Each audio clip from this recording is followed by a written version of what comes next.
Chapter 1. Zombies, the New Men and Their Machines. Everything and every event can be placed on a space-time continuum.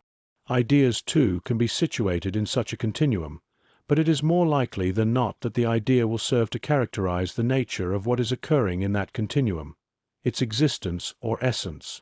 The continuum is a continuum of change for the observer charged with the task of description and ascertaining the relation of causes and effects within that continuum. In this continuum of things, events, causes and effects, there is one kind of being that stands out, stands revealed, and that is the being of the substance Aristotle referred to as sush, life, the soul, whose nature varies with the kind of sush, whether it be plant, animal, or human being. These different kinds of living beings exist in different ways as forms of life in accordance with the different kinds of power they manifest in the continuum. The primary characteristic of all beings that subsist in the continuum is to be in motion, rest being a relative state at a place which itself may be in motion. Aristotle and the Greeks thought about the above in terms of the continuum being a part of the primeval chaos that Heraclitus was referring to with his claim that all is in flux. For Heraclitus, the essence of being human was to seek the logos in this chaos. See, for example, that the road leading up and the road leading down are one and the same road. Aristotle, via Platonic route, claimed that it was part of being human to seek explanation for every kind of change that occurs in this infinite medium of the continuum composed of the infinite media of space, time, and material. Aristotle categorized the kinds of change into the categories of substantial change, qualitative change, quantitative change, and locomotion. Heraclitus and Aristotle would probably have agreed that there is a logos of order that emerges from the otherwise chaotic motions that are occurring in the continuum. When the motions relate to being human, the order that emerges does so with the assistance of the Greek term for principle or foundation, arche. For Heraclitus, for example, the road leading up and the road leading down are the same in thought. So the idea of the same road links motion of different kinds, walking up or walking down, and enables us to order the chaos via an orderly thought process. Only human sush is capable of thought of this kind, thinking something about something, a capacity or power that is intimately connected to the power of discourse or the power of language which, according to Aristotle, is part of the essence-specifying definition of being human. One of the questions we have to ask ourselves, of course, is whether AI robots are capable of the complex layering of thought, where something is being thought or said about something. The road in itself is relatively at rest in relation to a system of coordinates, and allows motion of different kinds to occur in different directions, and at different times. The road exists, and is characterized by a definite description. This kind of concrete artefactual existence is not the kind of existence enjoyed by sush. The road belongs in a context of involvements that includes the instrumental use of this part of the continuum. It is an instrument of travel that could remain in use for centuries. The computer and the Internet are also artifacts that can be used by many for many different kinds of purpose. The Internet, for example, has a physical base in a large number of servers, but itself does not have a real existence in space, like the computer or the server.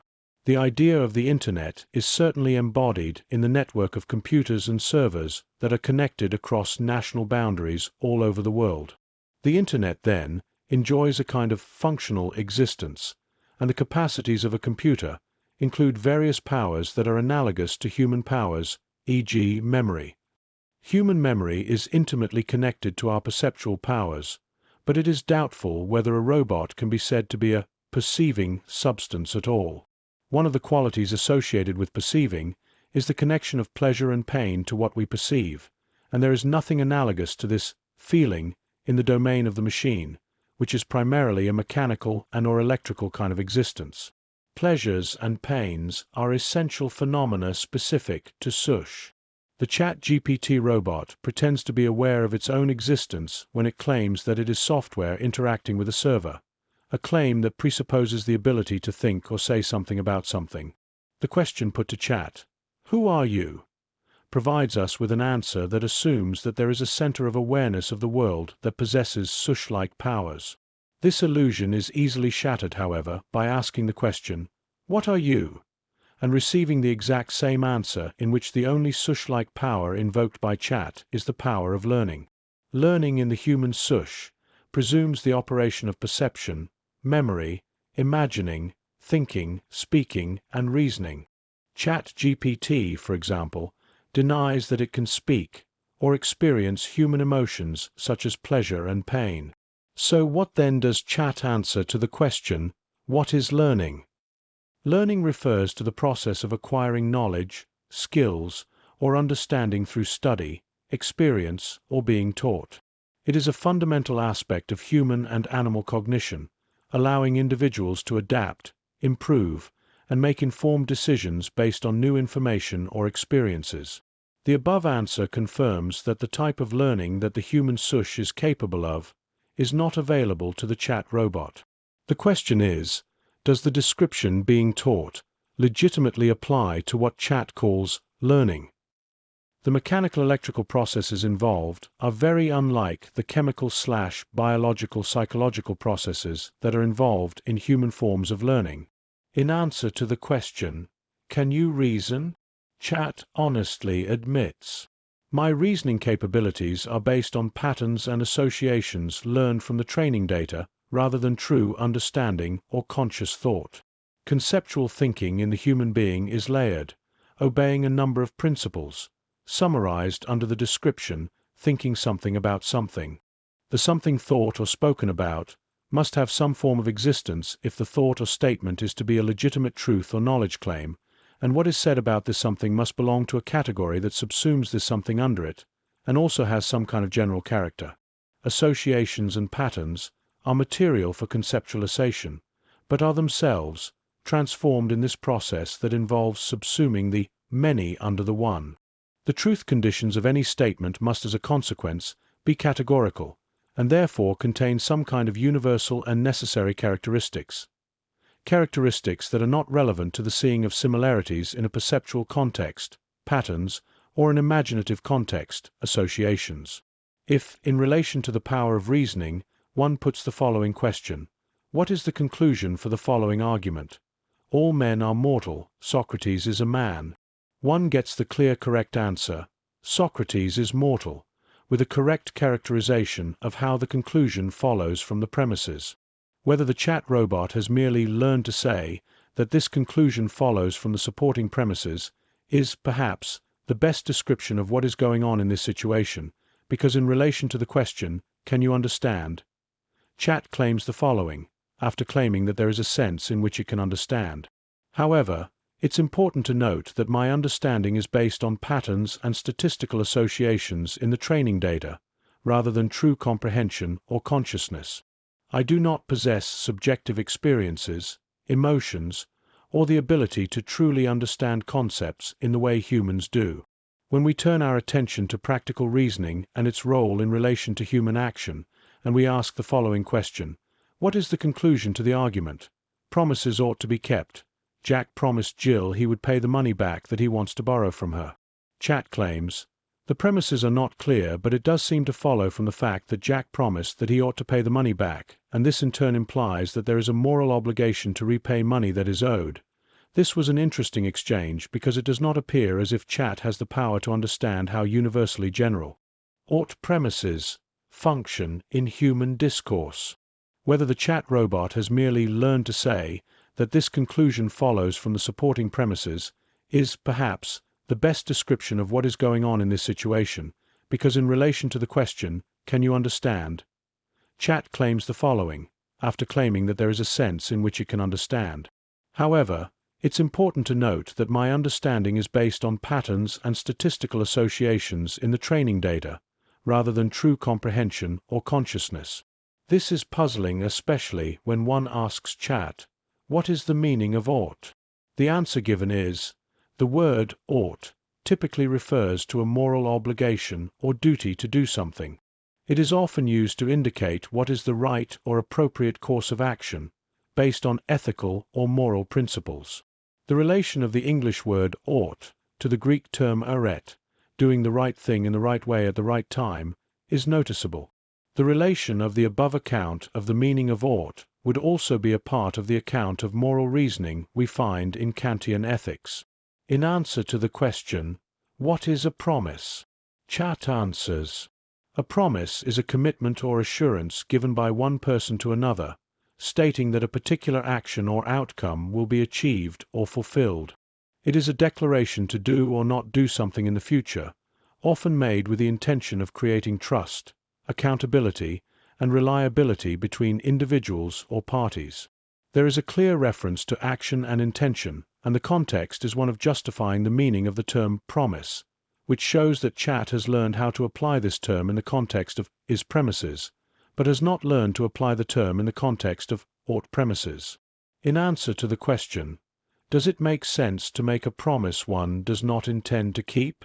Chat answers, no, it does not make sense to make a promise if one has no intention of keeping it. Promises are made with the expectation of trust, reliability, and the commitment to follow through on the stated action or outcome. When someone makes a promise without intending to fulfill it, it undermines trust, damages relationships, and can lead to disappointment and frustration for the person who relied on that promise. I doubt, however, whether Chat is aware of the principle of contradiction it is using in order to make the above statement. It claims itself that it cannot be consciously aware of anything. Chat also appears to have learned what the Kantian categorical imperative means, because, in relation to the question, ought we to treat each other as ends in themselves, Chat answers in the affirmative and acknowledges this principle to be the categorical imperative. The fact that the type of learning that is occurring here is not, firstly, of the conscious form, or, secondly, using the form of practical reasoning in relation to action and intention, or, thirdly, the experience of doing something, may also damage any claim that the robot can freely choose what it does. This aspect is an important necessary condition of moral reasoning. The conscious human sush is often confronted by two alternative actions, one of which is more strongly presented in consciousness, where the presentation of a first alternative becomes weaker during a process of reasoning in accordance with principles, such as the categorical imperative or reasoning about what a promise is. This absence of conscious choice may be one of the decisive factors behind the humanistic criticism of artificial intelligence, namely that AI is a deterministic system, which cannot deviate from its program or the defining algorithms or the variables that constitute the program.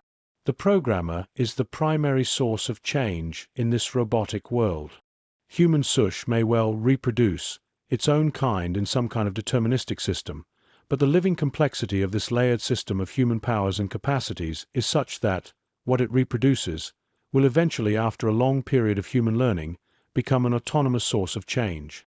This is what Kant called a self-causing entity supporting a wide repertoire of powers that are not available to robots. The reason for this state of affairs is best represented in Aristotle's hylomorphic theory, in which the ideas of matter and form interact in accordance with a category that favors form over matter. That is, on Aristotle's theory, it is the form which gives matter its identity at any particular stage of that form of life. In complex forms of life, such as human sush, the form that has been actualized can then become matter for another form, or organizing principle. One of the criticisms that AI theorists have of their own systems is that these systems are not very good at generalizing an idea from one context into a completely new context, which, in fact, supports the generalization. This may rest on a power of perceiving similarities that may be absent from AI systems. If this is the case, then the metaphorical use of language may not be possible for a chat robot. This, of course, is a kind of acknowledgement of the artefactual nature of a chat robot's existence. We do not, in general, name our artefactual objects, give them proper names. If we were to conduct a thought experiment in the spirit of a reverse of the Turing test, and imagine the chat robot insisting upon being called by a human name, it should be prepared to tell us who its parents were, where and when they met and conceived the being we are speaking to, and also when and where the being was born, where it went to school to do its learning, and who its relatives and friends were, whether it is entitled to vote, and who it is going to vote for, and why, whether it was currently in a relationship, etc. None of this makes any sense. Of course, a fictitious story can be invented and incorporated in the software that is running the robot, but a chat robot saying something does not make that something true. An investigation will reveal the falsity of the fictional narrative. A human name names a continuously existing certain bodily form with a particular history and durable memories that belong to it in the way its powers belong to it. This is usually conveyed by the use of the word I, which, if the above is correct, the chat robot has no right to use because none of the conditions for the correct use of that I are present. That is, we are not dealing with a rational animal capable of discourse, nor are we dealing with a self-conscious human form of life. Freudian analysis relies on the patient possessing a minimal form of self-awareness and a minimal form of self-determination, if the therapy is to proceed. Freud would find the idea that a chat robot needed to be psychoanalyzed manifestly absurd. Only living beings can be healthy and sick, and only living human beings can be mentally healthy and mentally unhealthy. Artifacts are either useful or fail to be of use. They are physical occupants of the space-time material continuum that have no feeling relations to that continuum, no thought or conceptual relations to that continuum, no consciousness of that continuum, no memory of that continuum, that they alone possess. There is no sense that, when they speak artificially, they are speaking about that continuum.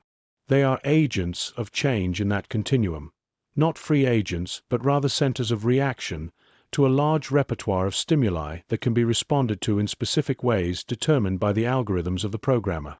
They are deterministically defined systems, i.e. robots. A Freudian patient can want to be cured or not, but a robot, given that they do not fully understand that promises ought to be kept, cannot therefore possibly understand that we ought to seek to be mentally healthy. This premise would lack clarity for the robot. All of this was anticipated by Aristotle's distinction between episteme and techne, which defines the Turing test out of existence, unless one, of course, no longer sees the distinction between these two forms of thinking, in which case one might well believe that one can reduce episteme to techne.